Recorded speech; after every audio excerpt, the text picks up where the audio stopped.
The TNT Shop has great gift ideas for your furry family member at tntradio.live. TNT Radio. This is Connecting the Dots with Matt Ehret on today's News Talk Radio, TNT.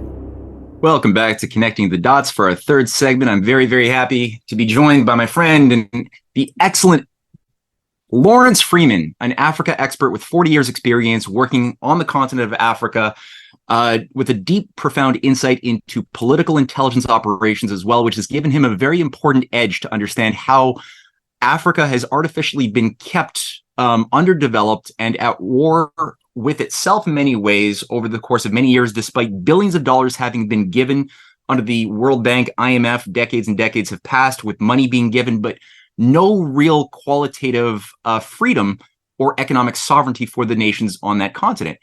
Many people are confused by that. Many people think, oh, maybe the Africans, including many Africans themselves, have been brainwashed by this belief that maybe they're just not culturally capable of governing themselves or whatever. It's a lie.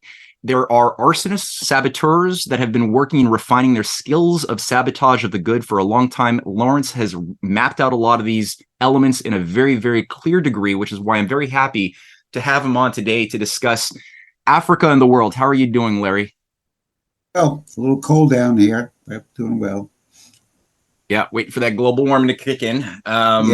So sooner the better. What I would like to What I would like to do today, for a lot of people listening, they may not have thought too deeply or critically about the nature of Africa as a strategic battlefront for humanity as a whole.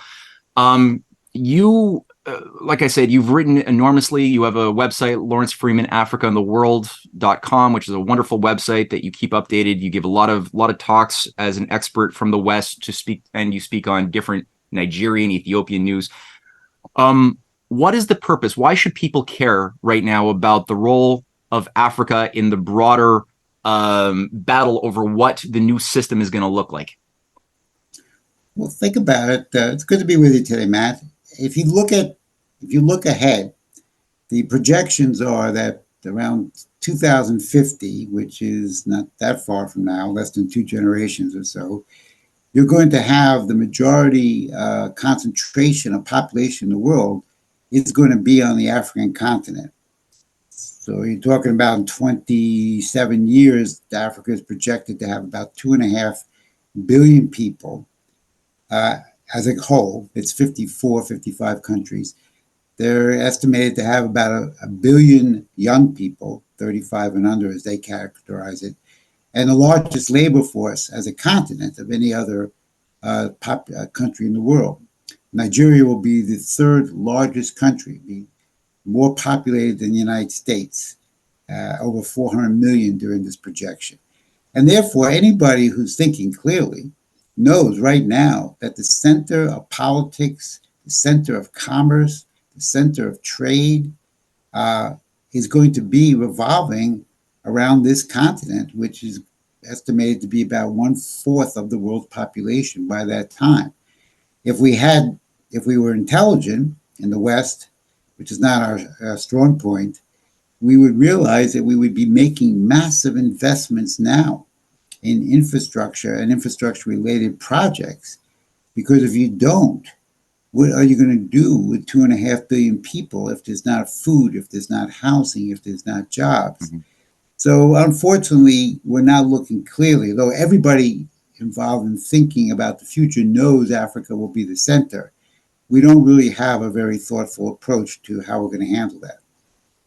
Mm-hmm. And it seems like when there are thoughtful approaches on how to handle that, there are saboteurs and arsonists who tend to try to break it up, whether it's the discussion for the Jonglei Canal to harness the blue and white Nile that was advocated at different times by leaders within Sudan, that was broken up by the destructive forces of Susan Rice and other Rhodes scholars who wanted to break up Sudan into a factionalized north and south, or whether it's in the case of Abiy Ahmed in Ethiopia, who has tried and worked very, very, very hard to build up things like a functional hydroelectric base of the Grand Renaissance Dam. Could you say a little bit something about the strategy right now and the importance of Ethiopia, the Grand Renaissance Dam, and some of the fights around the Horn of Africa?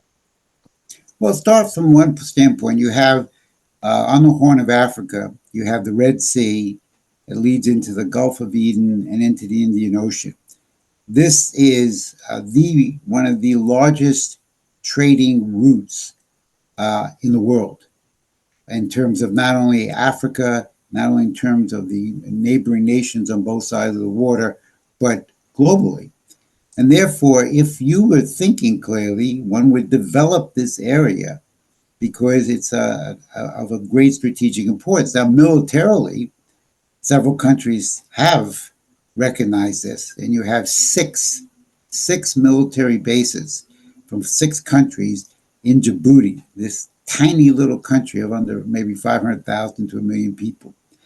But Ethiopia is the powerhouse. It's the economic powerhouse of the Horn of Africa. The Horn refers to Djibouti, Somalia, Ethiopia, and Eritrea. And then East Africa includes Sudan and Kenya and so forth. So you have, right now, you have a couple 100 million people. Population is going to expand. Ethiopia has about 120 million people. They're projected to increase the population to 150 million in the next generation or so. But they have pushed forward very aggressively on economic development and particular infrastructure as what we call sometimes, it's not a great term, underdeveloped nation, maybe emerging nation is a better term. They have pushed what we would call in the U.S., they've punched above their weight. They established in 2016-18 a electrified train from Addis Ababa, the capital of Ethiopia, to Djibouti, the port along the Red Sea. No other sub-Saharan country has done that. And now they're nearing completion, maybe a year or two away from the Grand Ethiopian Renaissance Dam, which will be the largest dam in Africa, and will bring in 5,150 megawatts of power. These kinds of accomplishments, aside from other road developments in other areas, show a very strong commitment to economic progress and understanding the role of infrastructure. But there's very complicated histories, as you were referring to, because all the nations of Africa, except for Ethiopia, and then Liberia is a very unique case, they all were colonized. And even all the nations around Ethiopia were colonized. So there are long-standing operations that have been run in these countries. And Ethiopia is unique, but it's in an environment which is still very contentious. For example, Eritrea was a colony of the Italians, became a protectorate of the British, became a colony of Ethiopia, and then there was a separation, 1993, from Ethiopia. Then there was a war between Ethiopia and Eritrea in 1998. So all these historical factors come into play. But right now, Ethiopia has raised a question, put on the table, so to speak. Can we get access, long-term agreements to a port on the Red Sea? Because our country is growing, our population is growing. And if we have a port on the Red Sea, we can make long-term investments, which will advance all of the countries of the region. If we don't do that, then our growing population is not going to have the opportunities to expand and export and import at the level necessary to sustain us, and that could be basis of instability. From my standpoint, that's a cogent argument. Yeah, absolutely. And I mean, for such a country, massive country, as you pointed out, well over 100 million people, 130 million people, being landlocked is very, very, very dangerous, especially when you have so much instability and the potential, the fact that there's electrified rail that could be a driving force and should be and hopefully will be a driving force for a transcontinental railway extending across to Dakar as the Africa Union put forth in their Agenda 2063. That's very hopeful and very, very optimistic for a driving force of industrial activity that's never been permitted. But there's a lot of messaging I'm encountering in the Canadian press, in international media, talking about Abiy Ahmed's threat to, or the danger of his going in militarily to invade Eritrea and take control of their ports. Now, this is something being cooked up. Is there such a danger? Is there a danger of war between Ethiopia and Eritrea? Or what's going on? This issue is now, as you said, it's been revved up in the media, and it has a couple different facets to it. As I said, Ethiopia is landlocked, as you've mentioned, and landlocked countries, they estimate their GDP or GMP is about 20% less than it could be if they had access to ports. So Ethiopia doesn't have access to a port. It uses Djibouti, which is the most expensive port in the world. It's almost $2 billion charged against the Ethiopian economy. So it's very expensive. And it may not even be able to handle all the traffic if Ethiopia really revs up its economy. So they're looking for a port. There are potentials in Somalia, potentials in Somaliland, which is not recognized as a nation, and Eritrea. And this issue of having the access to a port has led to all kinds of threats, innuendos, and rumors of this is Abiy's policy is going to lead to war. Now, all the actions of war would be absolutely horrible for this region. I mean, any talk of war, any inkling of war. Ethiopia just finished a 2-year war with several 100,000 Ethiopians died. So you don't even want to discuss war, but yet many people are openly suggesting that because of Prime Minister Abiy Ahmed raising these questions, he's done it in a way, they allege, that really indicates, according to them, that he wants to take these ports. He wants a conflict. And he made very clear, he addressed the parliament of his own country about a week and a half ago. And he said very openly, we have no desire to invade. We have no desire to take anything. We want to work out an arrangement. And the government, as I understand in my conversations with them, they want to have a transactional relations, maybe have a 50 to 100-year lease, work out some compensating monetary arrangements, maybe shares of Ethiopian Airlines, shares of the Gerd Dam.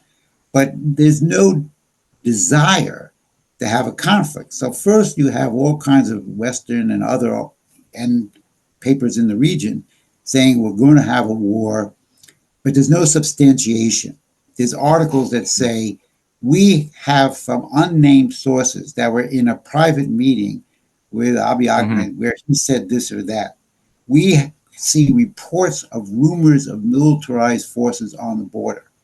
Rumors, unsubstantiated reports. All this is circulating around. And there's a lot of historical antagonism because Eritrea was part of Ethiopia.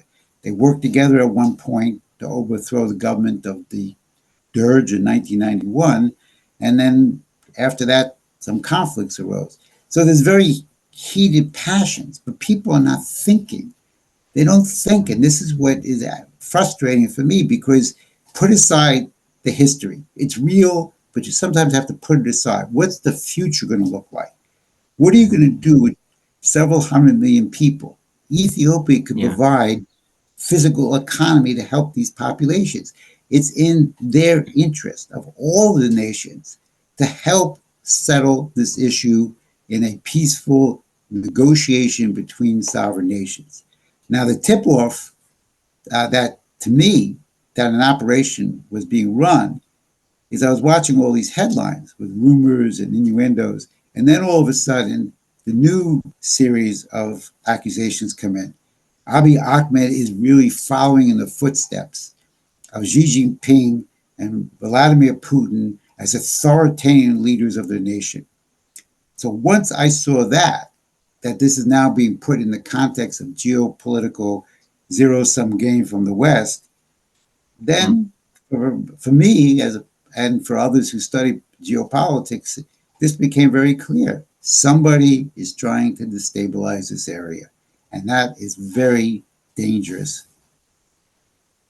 Absolutely. You know, it's important to look at the fingerprints of empire. There's certain trappings, certain formulae that are not that creative, but not so easy to identify if you don't know what to look for. And so by just sort of seeing the MO, you could sort of see that there's a common thread tying this together. And it's very similar to the type of paranoia that a lot of Taiwanese have had being fed National Endowment for Democracy funded propaganda over decades and decades to convince them that the Chinese are some other species or other race than the Taiwanese Chinese, and that they have to prepare to go to war to defend themselves with the help of the U.S. military-industrial complex. Let's take a little bit of a break and we'll listen to a couple of sponsors, and then when we come back, we're going to follow this thread a little bit more deeply.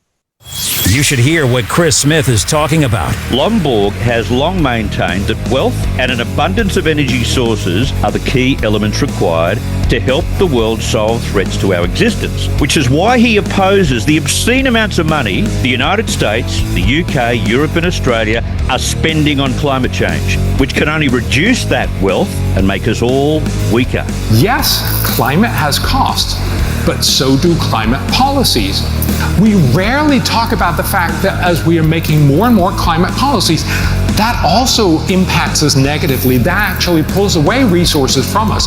Just to take a look at energy prices here in the UK, energy prices have been coming down for the last 2 centuries, but now they're starting to go up because of climate policy. But why doesn't the mainstream media's political class ask those correct questions when politicians make humongous spending announcements on, for instance, renewable power? Where are the right questions? Like, what's the cost-benefit analysis of this project, Minister? They never ask the question. And you know why they don't ask the question? Because the left-leaning mainstream media, they're climate change evangelists as well. They don't want to find holes in such grand renewable plans because that's not part of the environmental narrative. Chris Smith on today's News Talk Radio, TNT.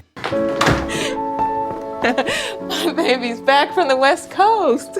Here are those pictures that you asked for your school project? First day of school, cute as a button. So long ago. Oh, here's Grandma Florence after that flood wiped out the whole neighborhood. Sometimes I just cannot believe all the storms we've gone through here. I can only hope that we'll be able to leave this house to you one day, baby. You're our legacy. Planning for these disasters will make sure we're safe, and is the best way to protect that legacy. Those beans smell heavenly. Give Mom a little credit. You know what?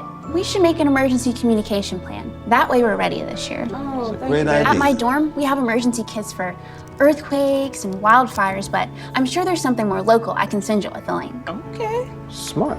I'm coming to stay with you guys. Protect your legacy. Plan for natural disasters today. Visit ready.gov/plan. If you're still wearing a cloth or surgical mask around in public, you're guilty of spreading COVID misinformation. It really is that simple. Today's News Talk Radio, TNT.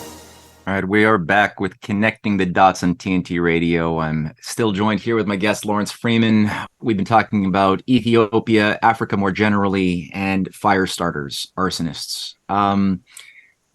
Lawrence, there is a question here that I was just thinking about as you were speaking about the leadership of Eritrea. Now, Abiy Ahmed had gotten the Nobel Prize in, I think, 2018 for having brokered a peace deal with Eritrea. There had been a lot of hostility over the years before that. Is the leadership falling for this propaganda? Are they falling for the traps, as we see with some of the leadership inside of Taiwan, falling for the trap and acting like stooges for the U.S. military-industrial complex? Or are they wiser, and do they recognize that they have a vital connected self-interest with Ethiopia's well-being? That's a good question. The Eritrea, just to make that point clear, they officially separated from Ethiopia in 1993. And then they had what I would think was an actually meaningless war in 1998 to 2000. A lot of people died for no good reason. When Abiy Ahmed became the prime minister in 2018, he went to Eritrea and he agreed to a settlement on land, who owned what land, going back to that war of 1998. So he said, we accept your land commission to Isaias, the president of Eritrea. And for that, he got the Nobel Peace Prize. And all indications were that they were going to move forward in a closer relationship, including Somalia. Abiy Ahmed went to Somalia. So that's three countries that we're talking about forming some kind of federation to work together. Then immediately after, very shortly, you had the war in northern Ethiopia, which also has a whole long history between the Eritreans and the northern part of Ethiopia, Tigray. And that is still not completely settled today. So the positive momentum from 2018 got off track by the war. I've seen no statements, official statements, or comments from the Eritrean government that are backing up these inflammatory accusations. On the other hand, there probably is a certain amount of caution because of past historical differences between the nations. So there probably is some concern, especially because people are trying to fan the flame so much, but nowhere near the kind of accusations and allegations that are being made by the press. And again, if you think about it, if you were running a nation or a part of a political group of nations, you would look at the Horn of Africa and you'd say, well, look, if we can increase trade and production and raise the standard of living of all these countries by working together economically, that would bring stability. That would bring peace. So why are you getting these kinds of attacks, which are also now coming from the Western press, saying that there's going to be war? So why would someone even propose that? Because they don't want peace, because they don't want stability. They don't want to actually have parts of Africa where African nations govern themselves on sovereign principle and improve the economic standard of living of the people. And this has never been a concern of the West. As I've mentioned many times, the last president who did show such a concern was John F. Kennedy, who just a couple of days ago celebrated the 60th anniversary of his assassination. But outside of Kennedy, there's been no president who really wants to see the nations of Africa work together to become sovereign entities, which means sovereignty means economic development. If you're not supplying the people with jobs and income, and electricity and food, you're not going to be able to construct the country properly. So there's very suspicious what's going on, and there's a lot of passions, heated passions coming from various Ethiopians, from Eritreans, and from others. And I keep trying to make a very clear point. Stop reacting. Don't react to what you're seeing in the media. Think, is it in your benefit to have an economic developing nation, emerging nation, have an access to a port that would improve the economies of all the nations in the region? Think about the future. Is this what we want 20 to 40 years from now? And get rid of all this other nonsense. But therefore, you look at the history. I know the history of Africa, parts of it very well. You look at the predicates, you have the history, you know the terrain from being there. So you develop a political sense. I call it my political nose. I see something going on over there and it makes no sense to me. And I have to look at it, try to figure it out. And then you see the accusations coming in that Abiy is really following in the footsteps of Putin and Xi Jinping. And then it sort of all becomes clear at a certain point. This is a nasty operation.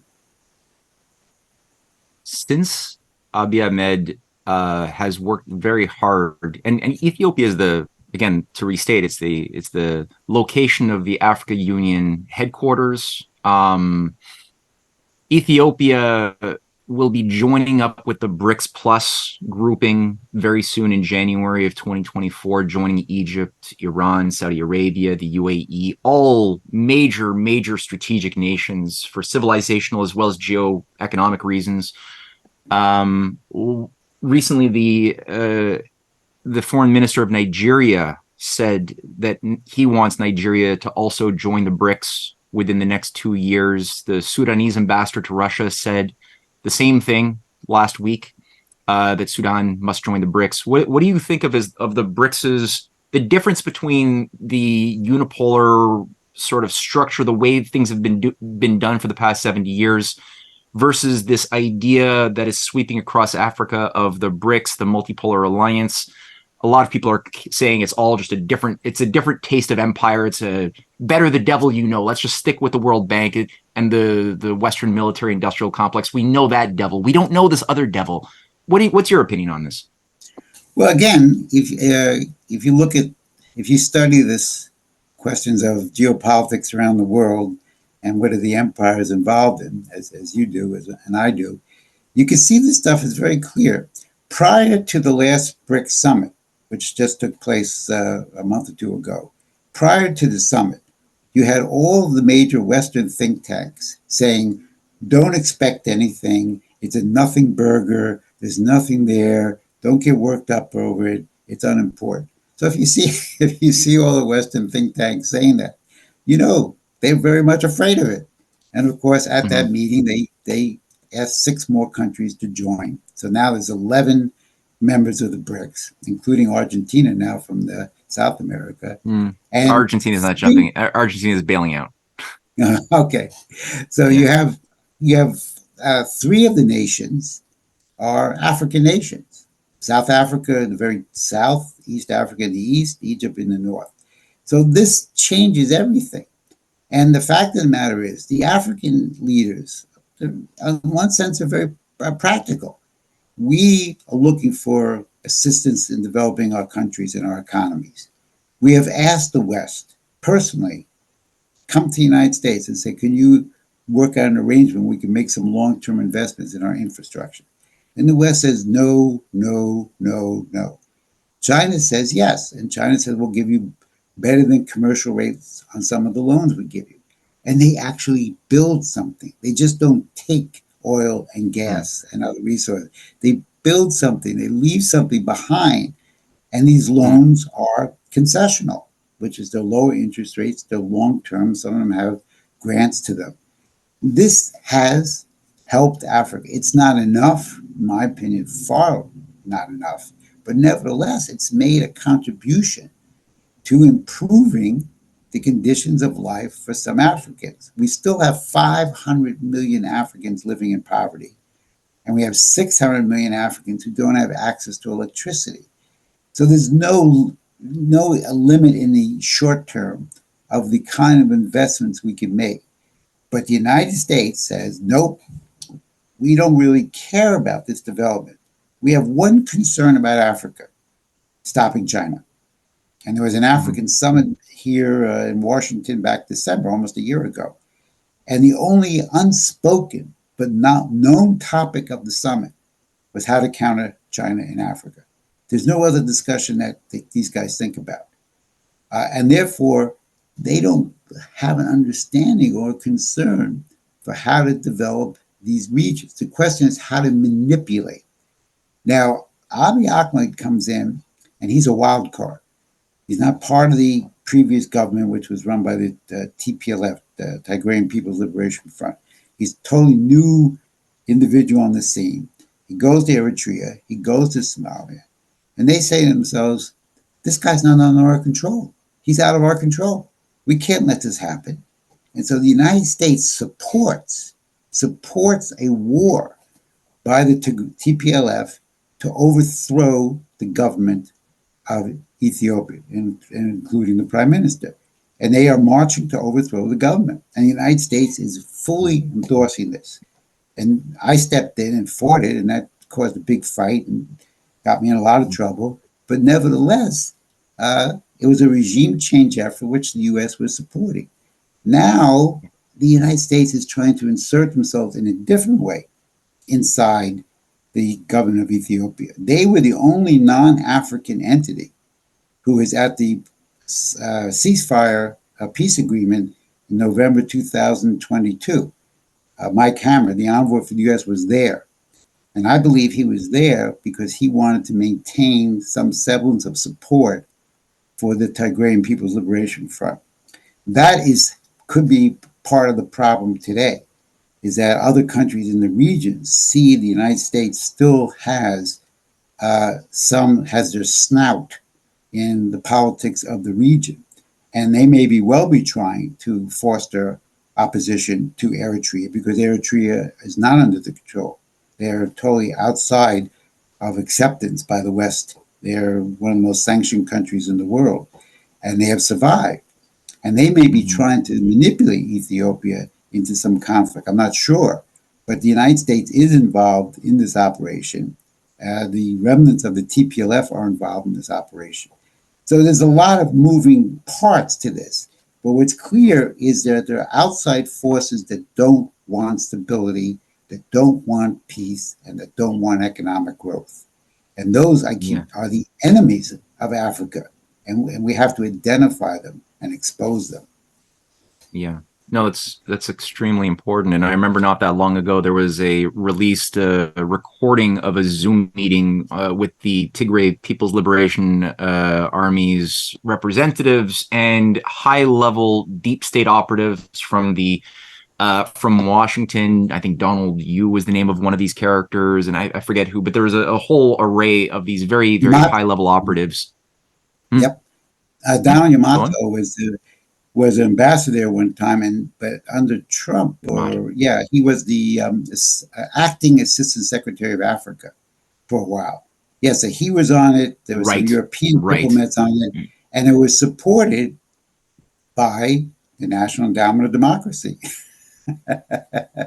Of course it was. That was sort of the telltale sign of what was going on. Yeah, no, that was very embarrassing for a lot of Washington operatives, and I think very, very cleansing for a lot of people who had been drinking a lot of propaganda in the media about the Tigray People's Liberation Front being some sort of a freedom-loving grouping that wanted to resist authoritarianism of Abiy Ahmed. Very, very useful. So, I mean, the fact that you have all of these different points of evidence that to reference back to, that there are foreign operations that are utilizing factional differences, whether against Eritrea and Ethiopia, or against the Tigray groupings in the north against the government, or against there's a lot of subgroups, right, and sub-ethnic groups that are all being influenced by agencies far, far removed from the scene of the crime or the theater of battle, who ultimately don't care about anybody except themselves. And here we're talking again about the City of London, the undead British Empire, as some have called it, apparatus, which didn't disappear after World War II and still exists in a very, very influential, though rebranded fashion today, even though people like John F. Kennedy did stand up to it and did a lot that we need to learn from. And I'm bringing this up now because as we're going to go into a commercial break, but when we come out of it, I'd like to discuss two things with you. Number one, the importance of JFK and the example that JFK set for a competent, sane, moral policy towards Africa. What can we learn from? I know Haile Selassie had a lot of optimism about JFK, and I think the American U.S. Army Corps of Engineers even did feasibility studies for the Grand Renaissance Ethiopian Dam back in the 60s. That's an interesting thing. But also the debt trap diplomacy thing. So that's two big topics I'd like to tackle in the last 20-minute segment when we come back from a break. Is it true, as we've been told by the various CNN, Fox, every other talking head on from think tanks, that China is doing debt trap diplomacy, or are they not? And what was JFK? What's a sane American policy a la JFK? What would that look like? Or what did it look like then? And what can it look like again in the future? So this is Connecting the Dots. We're going to go for a short break, and we'll be right back. De-weaponizing weather with reality and perspective. The biggest weather news is what is about to happen in Europe. I saw another one of those pictures of Greta Thunberg protesting today. I guess today is like week 300 or something of the climate strike, where kids are allowed to be truant and, to protest climate.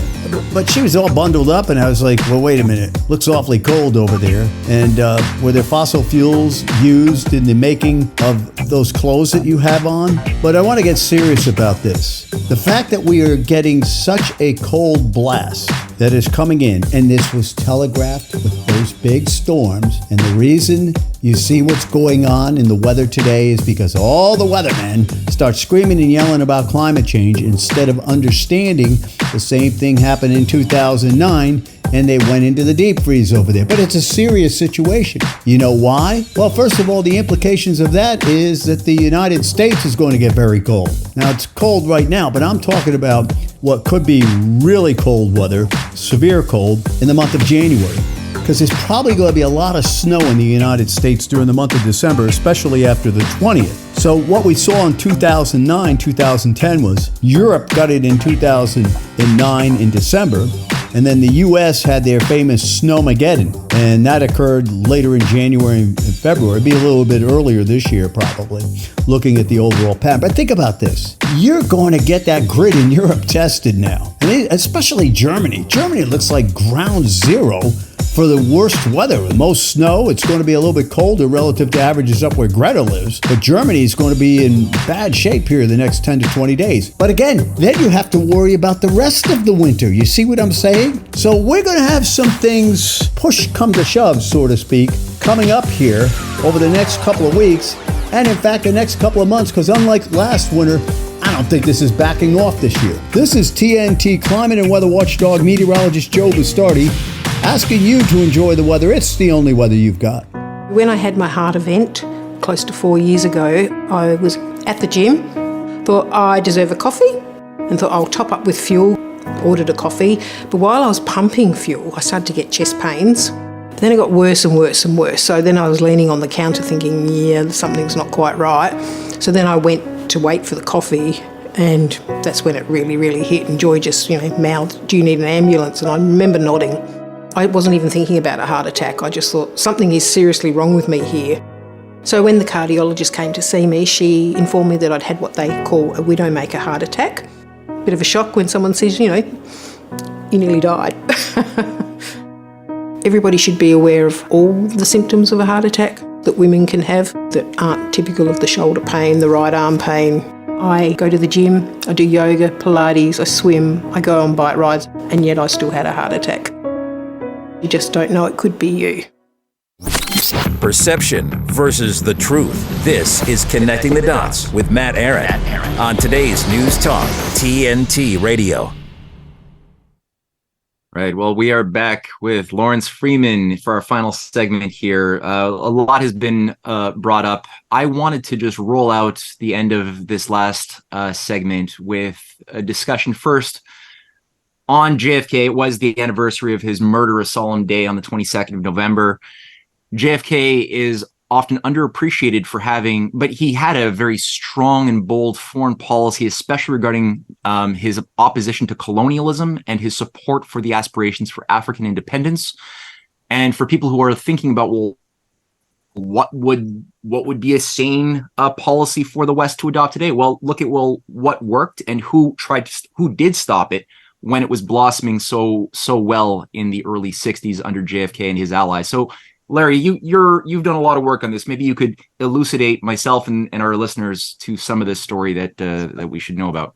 Well, it started actually in 1957. John F. Kennedy is a senator, and as he's the only U.S. senator who publicly makes a presentation on supporting the Algerian Revolution.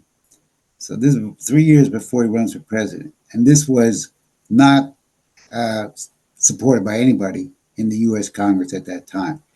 And he put his reputation in with the people trying to overthrow colonialism and build a better country for themselves. Now, when he comes into office, takes office in 1961, he basically reshapes the entire foreign policy of the United States around Africa.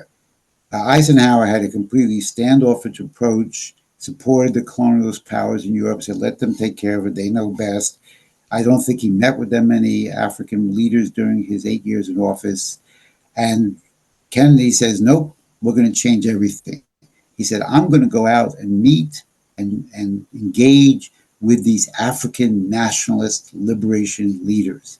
And he had a program country by country, working with these leaders. It didn't always go easy, wasn't always had a happy course of action. There were ups and downs, but he made his commitment that he was going to stick with these nationalist leaders, that this was the future of the continent, was working with people who are now trying to overthrow the yoke of colonialism and build their nation. And this was a complete break from Truman and Eisenhower before him. And there's some very large things that were done. For example, I think he's among people knowledgeable. The best thing was the Volta Dam, that he worked with Kwame Nkrumah to build a dam on the Volta River, which not only provided electrical power, but it smelted the bauxite into aluminum. And this project would not have happened without John Kennedy, because it was opposed by the British. And of course, Ghana was a British colony before independence. And I believe, I'm sure there's a plaque on that Volta project, which was completed in 1966, still honoring John F. Kennedy. And then to make his position perfectly clear, the very first head of state that he invites to a head of state black tie formal dinner is Kwame Nkrumah, over every other country in the world. Not European, not Asian, African. And this also made a very clear stamp on what his concerns were about policy. And then a couple months later, it wasn't a head of state dinner, but he had the newly prime minister of Nigeria came to the United States, I believe in April or May. So very early on, Kennedy said, I'm going to work with the Africans. And this was a reversal of every policy prior to it. Roosevelt had indicated his support for Africa, but it never was a major foreign policy issue for him. It was a battle with the British over Africa.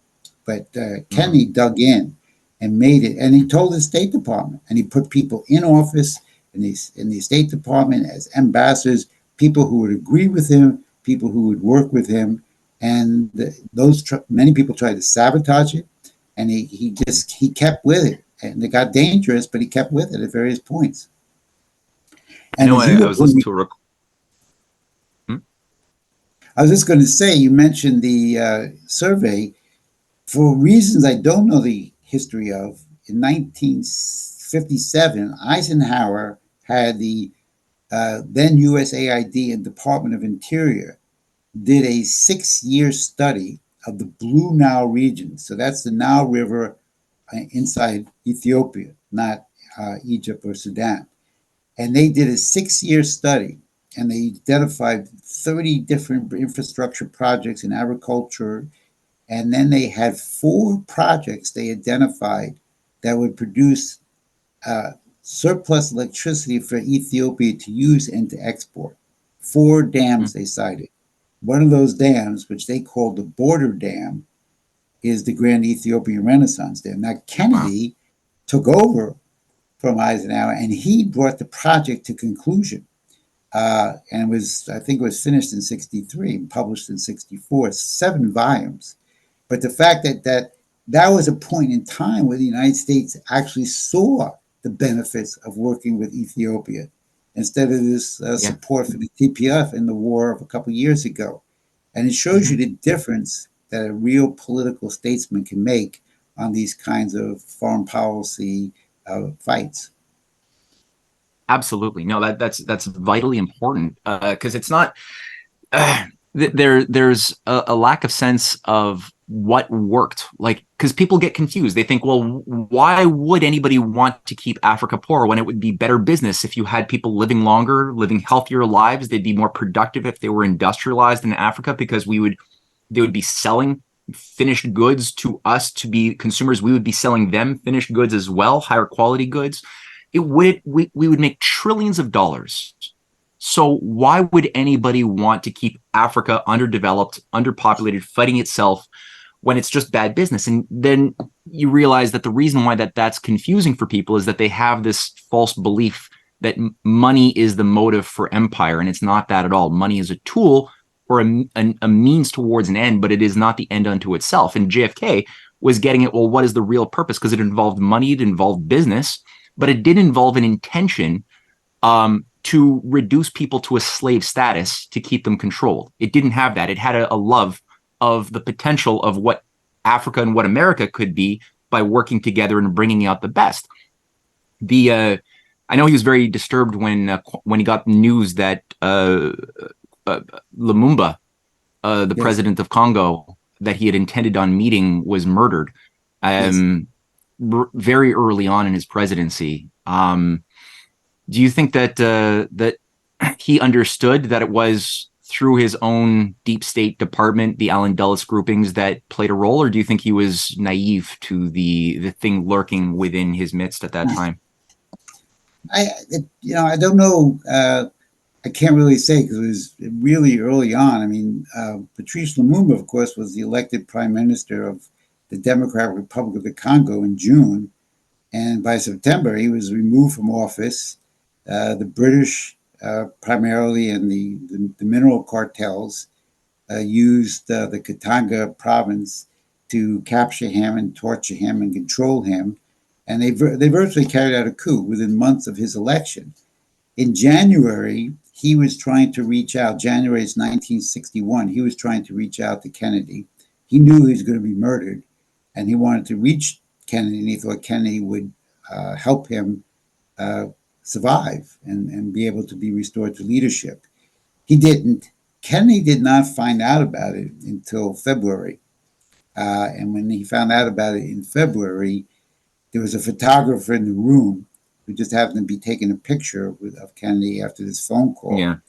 And you see the sadness and overtaking Kennedy's face when he learned that Lumumba was killed a month earlier, because he saw Lumumba like he saw many of these people. You're right in terms of this is a natural money maker for industrial capitalism, but you also have to have a conception of mankind, humankind.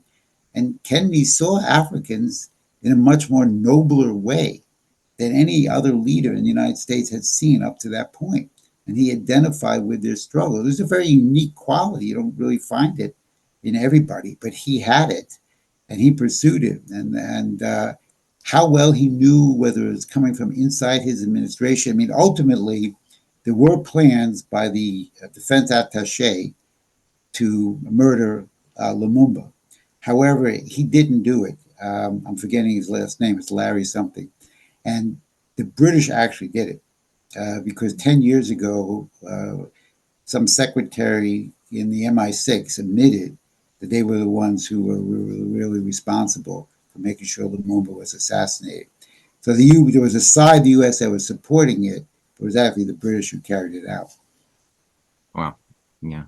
Always the British. I know that there was a story from David Talbot's Grand Chessboard that my wife was telling me about. And when Nkrumah got the Warren Commission report, he opened up the first page and said, "Oh, Allen Dulles was on this commission. That's all I need to know." And he threw it aside.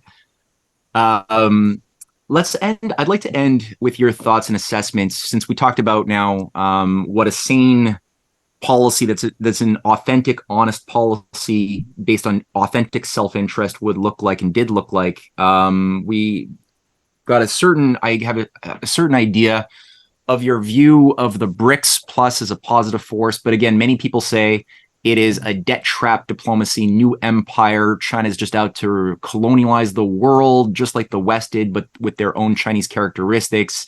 And they don't really intend to help anybody at the end of the day except themselves, those selfish devils.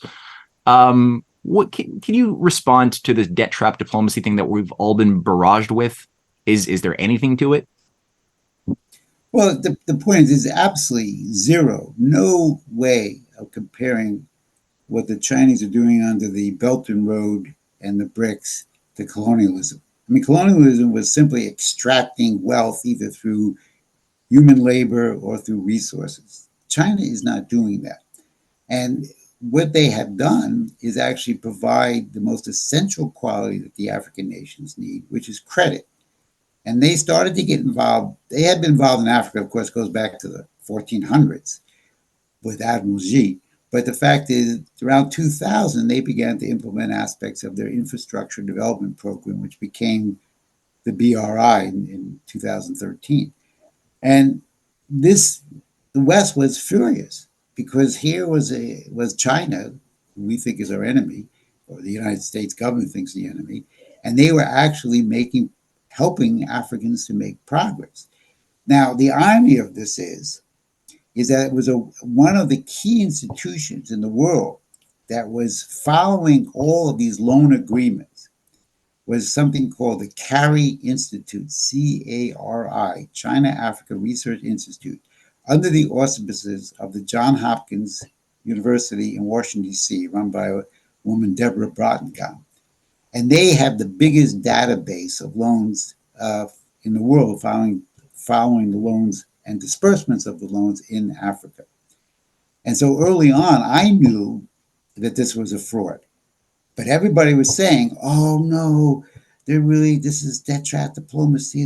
They're really trying to force African countries into debt so that China can then seize those assets or seize other assets of the government or seize the project itself for their own benefit, which is actually absurd because China would not want to run African projects. But this was repeated. This group CARI came out and said no, and they wrote 2 articles a year. There is no debt trap diplomacy. There is no debt trap diplomacy. And when I would ask people, name me the country, I'll look into it for you. Name me the asset you think they took. Name me the project you think they took over. And here's where you see, and this is a problem of American citizens. They're not thoughtful enough to investigate because everybody repeated this. My friends repeated it. All kinds of people repeated it. Hillary Clinton repeated it. President Biden repeated it. All congressmen, they would get up there and say, we have to stop this debt trap diplomacy. So these people are total 100% idiots, or they just want to lie because this CARI Institute right here in Washington was putting out the figures every year, twice a year. They would write an article explaining that this is not happening. So this is the problem. If you push this propaganda lie enough, people start to believe it. Now, whether all these foolish, stupid congressmen and women believed it, whether Joe Biden believed it, whether Blinken believed it, yet Janet Yellen repeated it when she was in South Africa last year. So we have a bunch of fools or liars that are elected officials. But what about us citizens? Why do we accept this? Why don't we investigate? Why don't we look into it? Why don't we say, isn't it strange that all of a sudden China is becoming the new colonizer and this is the number one enemy of the United States? So there's a real level of ignorance, of shrinking of our intelligence capabilities. And the Congress gets away with it. They should have been called by the media should have said every time, what project, where, what's been taken over? And they don't have the courage to do this. So this is an example of mass propaganda becoming truthful in the minds of people. And it was a complete fraud, and it's a complete fraud today. If any people on this show can tell me one project, one country that's been taken over, I'll check it out. It hasn't happened. It never happened. Right. And I don't think the Chinese want it to happen. They want to get paid for the loans.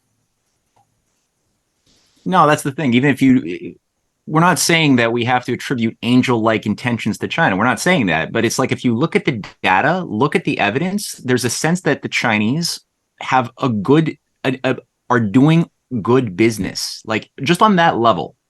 And I believe that there is a moral property to this as well. But I mean, just if you want to reduce it just to basic self-interest, this is more in their self-interest. It would be more in our self-interest as Westerners to have a healthy, vibrant world that appreciates us for having supported their aspirations for developing, that we do business with based upon common trust, and that we make creative changes for that allow us to overcome limits to growth by having more people at a higher quality of life, living longer, living happier, with better quality infrastructure, which the World Bank, the IMF, seriously never allowed at all. It's part of the IMF conditionality process is any infrastructure shall not benefit the people living in the recipient poor country.